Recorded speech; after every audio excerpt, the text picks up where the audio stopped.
What's up, guys? My name is Adam and you are watching the MSR Workshop.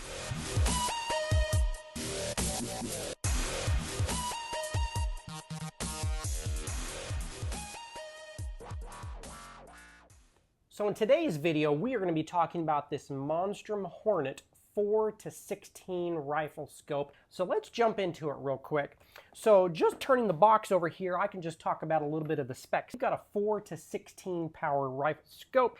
It is 13.3 inches long. We have a 30 millimeter diameter mounting tube. So if you need to get some rings for it, you're looking at 30 millimeters. X-Tree reticle on this is illuminated, so that is really nice. For the MOA version, we are doing quarter clicks on this as well. The weight on it is 18 ounces. So let's open the box and take a look at it here.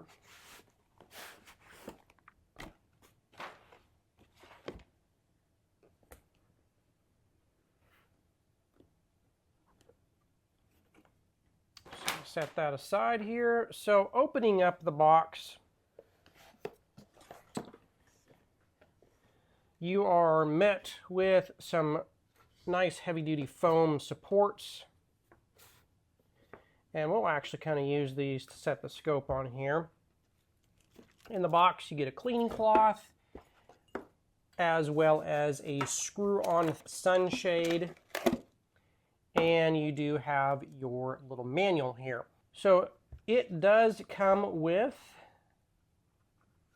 caps. The caps are pretty nice.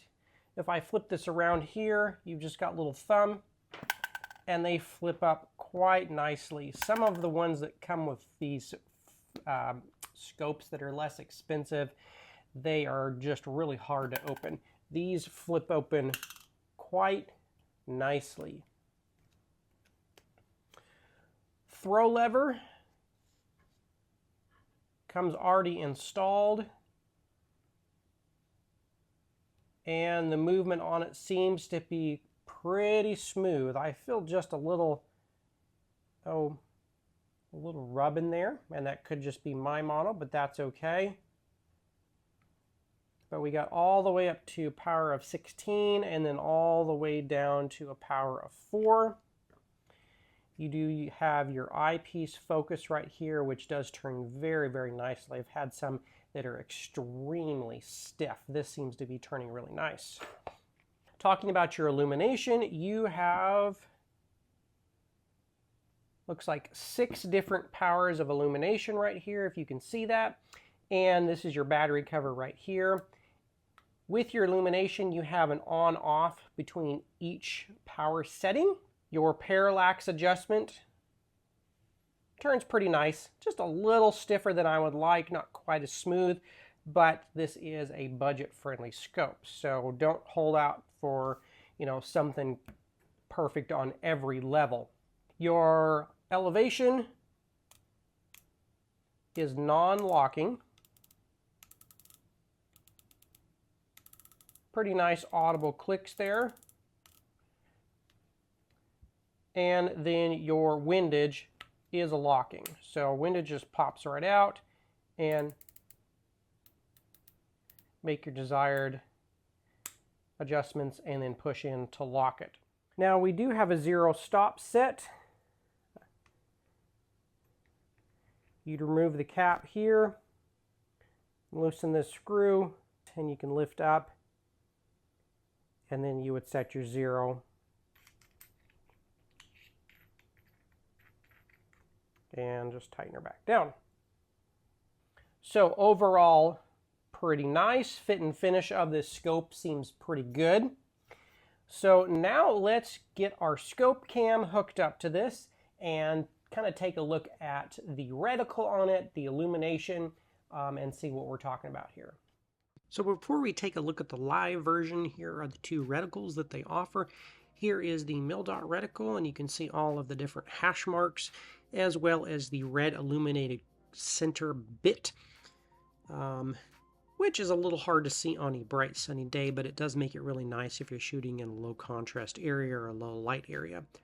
Unfortunately, I ordered the mil spec version of it, and this is what this looks like. One thing to take a note is your adjustments on your dial.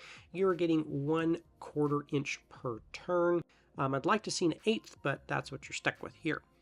Now look at your live version here. I am shooting this with my iPhone, so please don't look at the fuzzy areas as a fault of the scope. That is just me doing my best to get my iPhone camera to focus. And I am hand holding this, so I apologize for the shaky view as well. This is about 18 meters here.